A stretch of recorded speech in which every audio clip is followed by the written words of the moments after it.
There is quite a bit of talk about poached eggs, but they are great. Just a bit better than sunny side ups made in a pan in a bit of grease.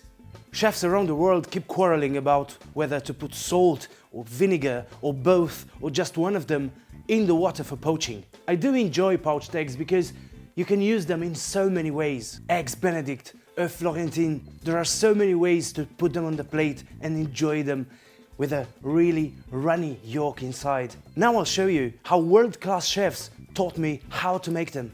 Pot of simmering water. Just wait until big bubbles are started to come up from the bottom. It doesn't have to boil.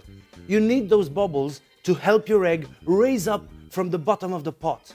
Just wait for them to form at the bottom and just add quite a big quantity of white wine vinegar.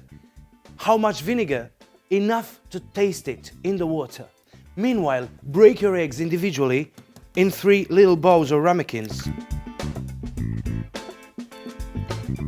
Bring your pot of vinegar water to a big simmer and keep the egg in your left hand in the ramekin and the spatula with your right hand. You'll see why you need it. Look at those bubbles that started to form at the bottom of your pot. You're now pretty ready to start poaching your eggs.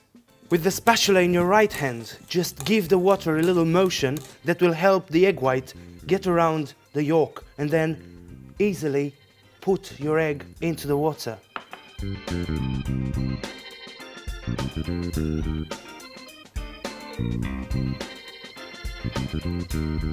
Beautiful.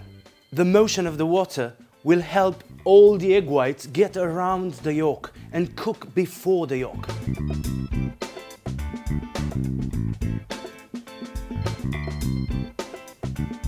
Because probably the nicest thing about poached eggs is just to cut them and let the yolk flow around your plate. Just look at these beauties.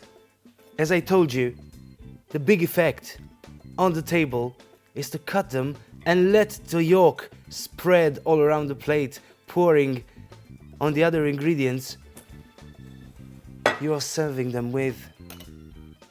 Another basic technique that you have to own either as a professional or home chef.